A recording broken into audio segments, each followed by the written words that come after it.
l-istorja ta' Santa Margherita u tal-familja tagħha. Tista' tkun l-istorja illum ta' familja minn ta' Sannat. Jew inkella ta' xi reħal ieħor tal-gżira tagħna. Margherita kif tafu twildet minn ġenituri pagani.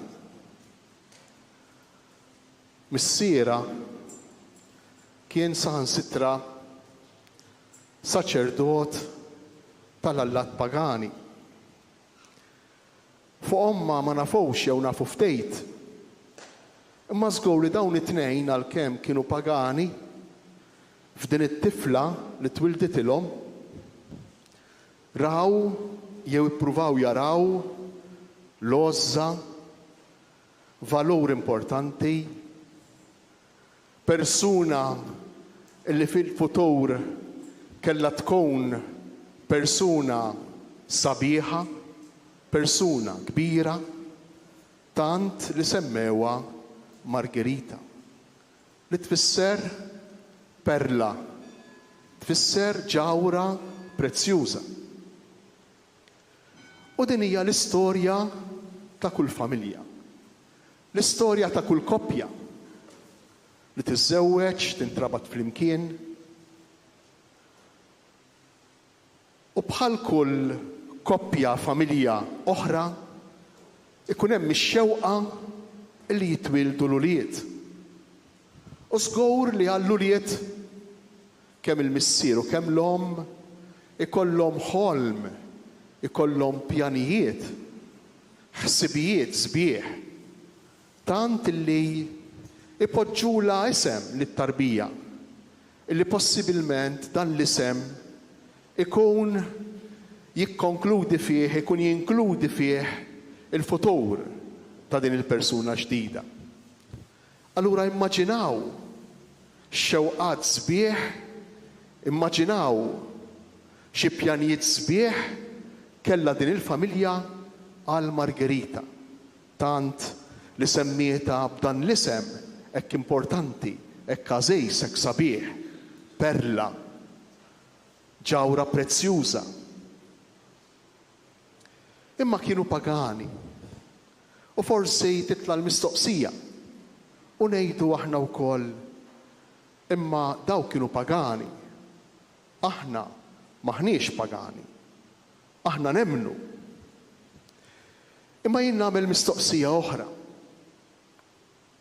X'jagħmilna nies li nemmnu u x'jagħmilna nies pagani?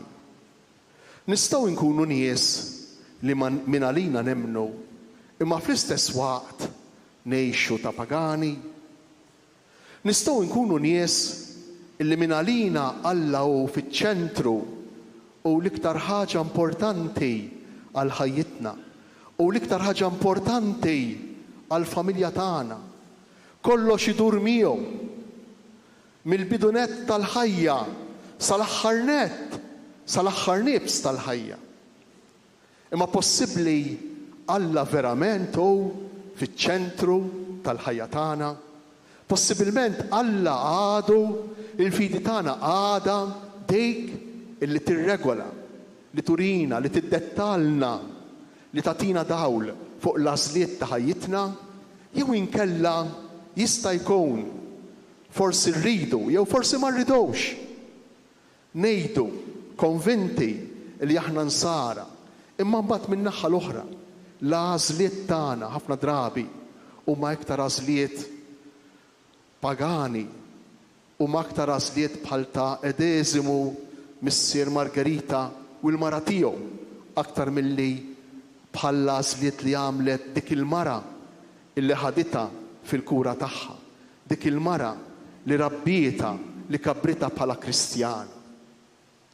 U jiena nistaqsi, jekk fis-soċjetà tagħna aħna li ngħidu li aħna nsara, l-imħabba tagħna għejx bħal dejk ta' din il-mara li ħadet ħsieba, ta' din il-mara illi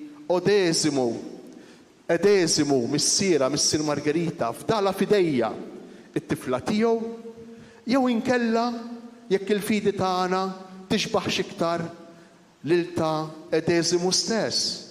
Jew inkella saħansitra il-fidi tagħna tixbaħx lil dik ta' Olibriju, dak iż-żagħżugħ il-prefett Ruman illi meta ra laqtitu, meta ra inġibet lejja u xtaqa li tkun it-tfajla tiegħu il-mara tiegħu. Għaliex qiegħed nistaqsi dan? Kif inhi l-imħabba tagħna? X'tejp ta' mħabba aħna nħadmu bejnietna? X'tejp ta' mħabba aħna nħadmu ma' wliedna? Kif inhi l-imħabba tagħna?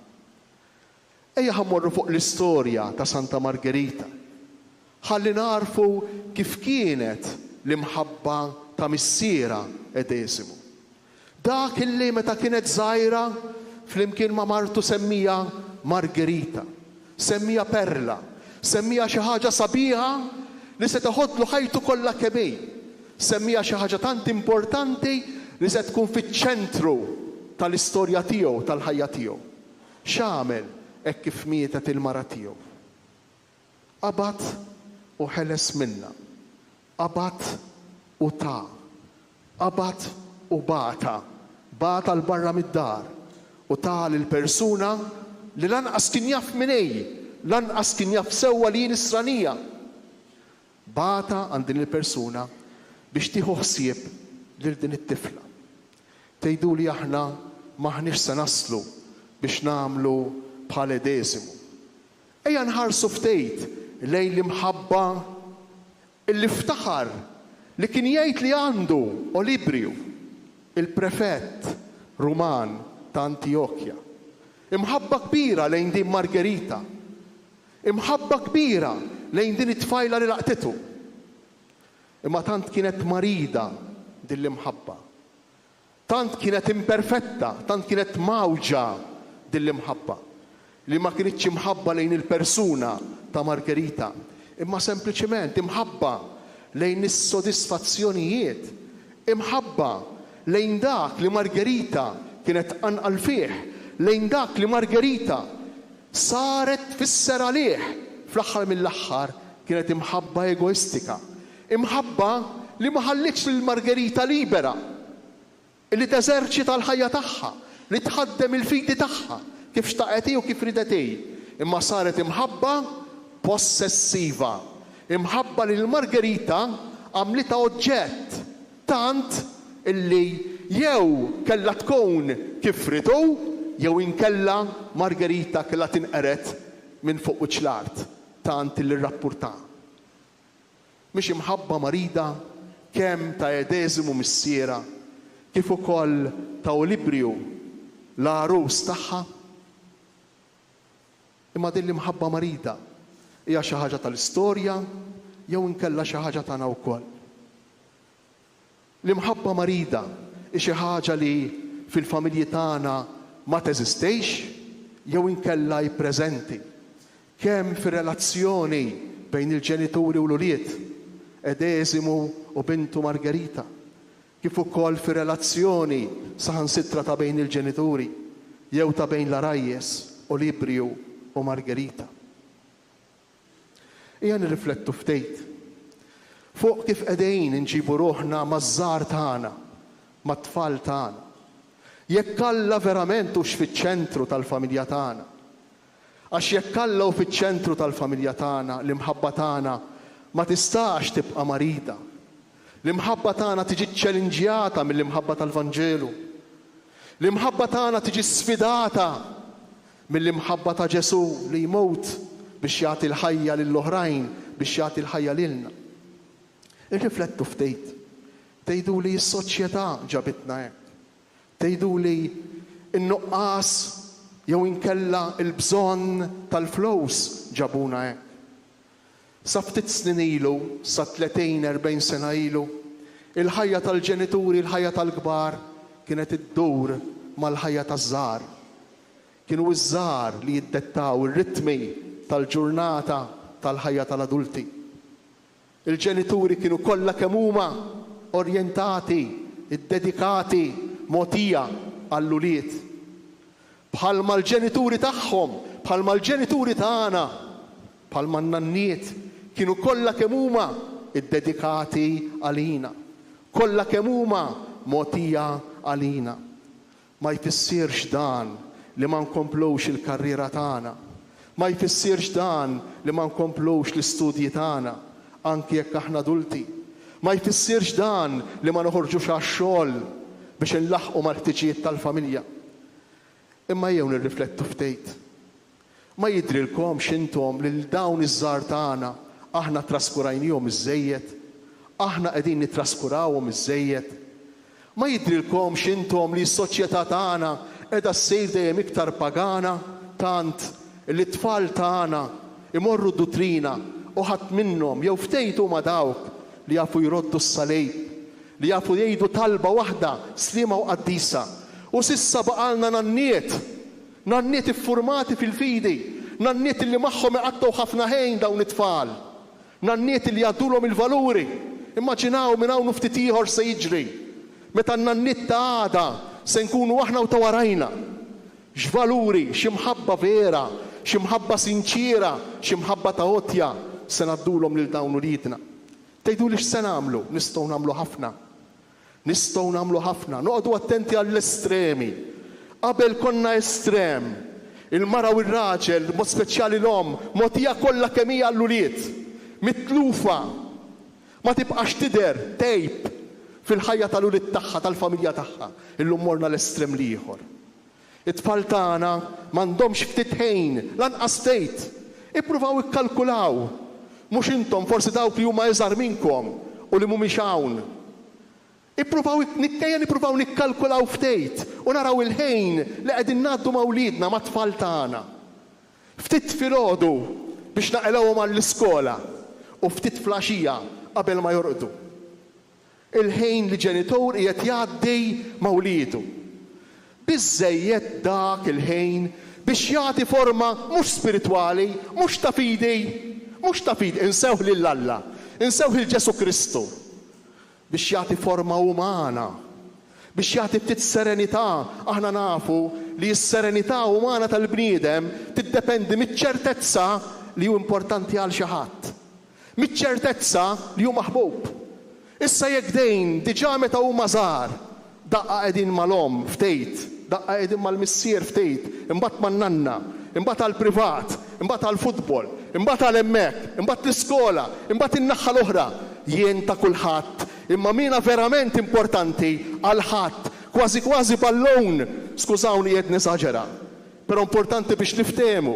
Qisni ballun għaddej minn sieqa l-oħra b'tali mod li ħadd ma jżommni f'saqajh. Kważi xkiel għal kulħadd. Irriflettu ftejt. Ejja nippruvaw nidħlu ftit fiż-żarbon tat-tfal tagħna biex ninnutaw u nindunaw it-tbatija li għaddejjin minnha, l-inċertezza li qegħdin noħolqu fihom. Imbagħad jinħolqu id-disturbi kollha tad-dinja. Min isiba bitqila biex joqgħod attent, min isiba bitqila għal dak il-mod, min isiba bitqila għal dik il-ħaġa l-oħra. U msiken it-tfal. Għaliex? Għax nerġgħu noħolqulhom persuni oħra li jissostitwuna, li jkunu minn flokna biex jieħdu ħsiebhom. Jiena nħoss li din il-festa ta' Santa Margherita, mod speċjali dik ir-relazzjoni bejn dik il-mara li ħadet ħsieba, dik il-mara li ħabbita, dik il-mara li daħlet flok omma nieqsa u missiera li telaq, missiera li ħallija, missiera li kien jiġi jqum minnha. Dik il-figura ta' dik il-mara inħoss li kellha importanza kbira, essenzjali fil-mixja umana u fil-mixja spiritwali ta' din il-qaddisa kbira. U jekk din hija qaddisa kbira wkoll dik il-persuna li din it-tfajla rabbieta fl-għoża, fl-imħabba, ta' sens ta' umanità, ta' maturità, ta' ċertezza. Post fil-ħajja, għandek postok fil-ħajja, anki jekk ommok ħallitek żgħira, jekk missierek ma jridx jaf bejk, imma inti importanti. Ta' post. Poġġitilha saqajja sew mal-art lil din it-tfajla, post uman l-ewwel qabel kollox. U fuq din il-binja umana kompli tibni l-binja tal-fidi fil-persuna ta' Ġesu. Induru għall-imħabba ta' bejn il-miżżewġejn jew l-imħabba ta' bejn l-arajjes. Kemm nisimgħu li ssir vjolenza domestika. Kemm nisimgħu li irġiel jew nisa jaħbtu għal xulxejn, kemm jekk miż-żewġejn u kemm jekk mhumiex, bl-iskuża tal-imħabba, taħt il-kappa falsa tal-imħabba. Mhix vera mħabba dik li tikkonsisti fl-inħobbok għax jekk inħobbok jien inkun sew. Jekk inħobbok jien tissodisfa l-bżonnijiet tiegħi, il-bżonnijiet emotivi, il-bżonnijiet materjali, il-bżonnijiet sesswali, imma nħobbok biex tissodisfani. Mhix l-imħabba ta' Ġesu Kristu. Mhix dejn allura ukoll l-imħabba pagana, mhix dejn ukoll l-imħabba ta' Olibriju illi tant ried li Margarita tissodisfalu l-bżonnijiet tiegħu. Tant li kien iħobb lil Margarita b'mod żbaljat u mhux biex tikber, biex timxi l qudiem bħal mej l-imħabba vera, l-imħabba Kristjana. Imbagħad jien għalejk ħalli jien timxi l qudiem. Noqgħod lura jien ħalli timxi l qudiem int. Nissagrifika jien biex jien tkun aħjar. Din l-imħabba ta' Ġesu Kristu, fejn din l-imħabba? Fejn din l-imħabba? Għalkemm ngħidu li aħna Kristjani, però din l-imħabba vera. Din l-imħabba li tagħmilna mhux biss Kristjani tassew, imma wkoll umani tassew. Sfortunatament, qiegħed jiġri li mis-soċjetà tagħna qiegħda tintesa' emozzjoni sabiħa. Emozzjoni li sa ftit snin ilu kienet tant qawwija, emozzjoni li tħossa. Bħalma tħoss il-ferħ, bħalma tħoss il-paċi, bħalma tħoss il-kwiet f'qalbek, tħossa. X'kienet din l-emozzjoni? Il-ferħ ta' veru, l-għena ta' veru tal-Vanġelu, marbut ma' xiex. Mal-fatt li jien tant inħobbok, tant iridek sew li kapaċi nbati għalik. U dik it-batija ma nħossiex. Dik it-batija ma tibqax importanti. Dik it-batija titlef mis-saħħa u mill-weġa tagħha. Għaliex? Tant inħobbok, tant ridlek il-ġejt, tant int importanti. Mhux għalija biss, imma fik innifsek. Anki jekk tħallini, anki jekk titbiet minni, anki jekk titlaq, anki jekk ma tirrikonoxxejx dak li għamilt miegħek jien. Imma xorta waħda jien inħobbok. Emozzjoni qawwija meta ngħixu dan l-ispirtu tal-Vanġelu fir-radikalità tiegħu. Hija emozzjoni li kull ma jmur qegħdin ninsewha. Ma tix teżisti fis-soċjetà, qed teżisti ftejt u ftit biss. Ir-relazzjonijiet ta' bejn l-adulti ħafna drabi qegħdin nispiċċaw nirrelataw ma' xulxejn sempliċement biex inkunu kuntenti egoistikament, biex infittxu lilna nfusna. Mhux biex ngħinek tikber u tkompli u tmexxi fil-ħajja tiegħek soċjali, imma biex jien inkun sew, biex jien noqgħod sew, kultant jien inkun sew u jien noqgħod sew għaskapitu tiegħek, għaspejjeż tiegħek, ma jimpurtax jekk int qed inġalek dbati. Margarita ma kienitx hekk. Margarita ġrala bħal dak ir-raġel illi sab it-teżor fil-Vanġelu, iltaqet ma' din il-mara. Resqitilha din il-mara li kienet tieħu ħsiebha il-proposta tal-fidi f'Ġesu. Enita taraf il-persuna ta' Ġesu. Għalmita l-istorja ta' Ġesu. Għalmita kif Ġesu kien iġib ruħu mal-mitinbejn, kif kien iġib ruħu mal-foqra, kif kien iġib ruħu ma' dawk li kienu ipokriti, kif kien iġib ruħu Ġesu anki saħansitra ma' dawk li salbuh mal-edewwa tiegħu. U dan kollu Margarita mhux biss talmitu, imma sabet il-pjaċir, sabet lena, sabet il-gost, sabet is-sabiħ tagħha fih. Margarita tant kienet tgħix il-fidi tagħha f'Ġesu illi ma ratix bi kbira, ma ħaditix bi kbira li tkompli tfittex, tkompli tara dejjem iżjed, tkompli tarrex biex tikber fil-fidi tagħha fih, fil-fidi tagħha f'din il-persuna. Tant illi għamlet bħal dak ir-raġel ieħor tal-Vanġelu.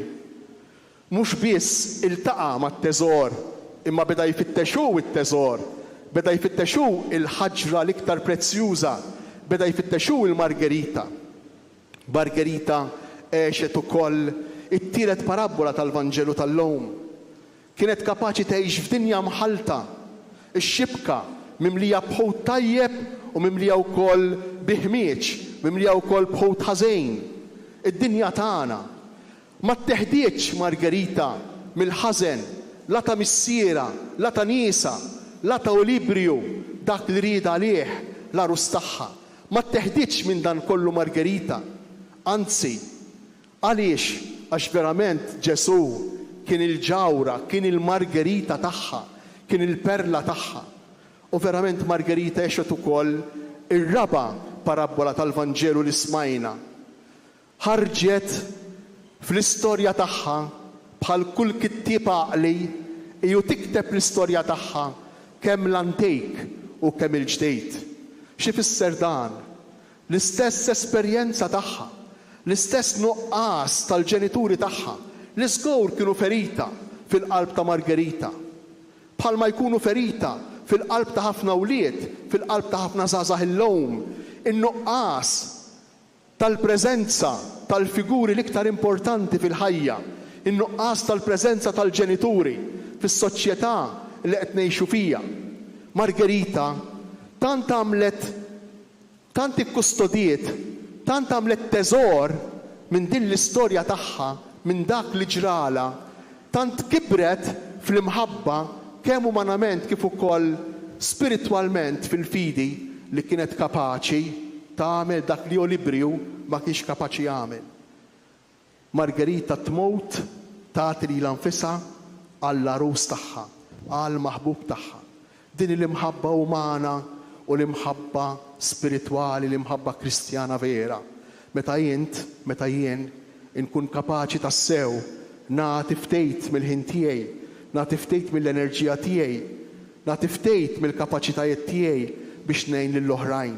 Sakemm ma nagħmilx dan, il-fidi tiegħi għadha mhijiex tassew nisranija. Sakemm ma nagħmilx dan, jien ma nistax ngħid li jinnimita jew li nħobb tassew lil Margherita. Noqgħod attent għal ħaġa waħda, li lil Margherita meta nħobba, nipprova nħobba b'imħabba kristjana, b'imħabba nisranija, b'imħabba li tgħinni nimità, mhux b'imħabba egoistika. Għax li tagħtini sens ta' belonging, li tagħtini sens ta' appartenenza, li tagħtini sens ta' raħal, li tagħtini sens ta' gburija, huma kollha imħabbiet, kollha tipi ta' mħabbiet li jwasslu biss għall-egoċentriżmu, għall-egoizmu, għad-dwejjaq fl-aħħar mill-aħħar. Aħna maħluqin għal wisq iktar. Aħna maħluqin għal dik l-emozzjoni sabiħa li ġarbet Margherita u tbagħat il-martirju għal maħbub tagħha. Meta nħobbu tassew persuna, meta nħobbu tassew lil Ġesu, meta nħobbu tassew lil persuni li għandna madwarna, kif ħabbet din l-imħabba ġeneruża Margherita, hekk aħna wkoll jista' jkollna dik l-emozzjoni illi ma' żmien qiegħda tintesa. L-emozzjoni qawwija ta' ferħ, ta' għena, ta' utilità, ta' sbuħija li hija ftejt, li hija parti, li hija sem mid-divinità, sem mill-preżenza ta' Alla fil-ħajja tagħna.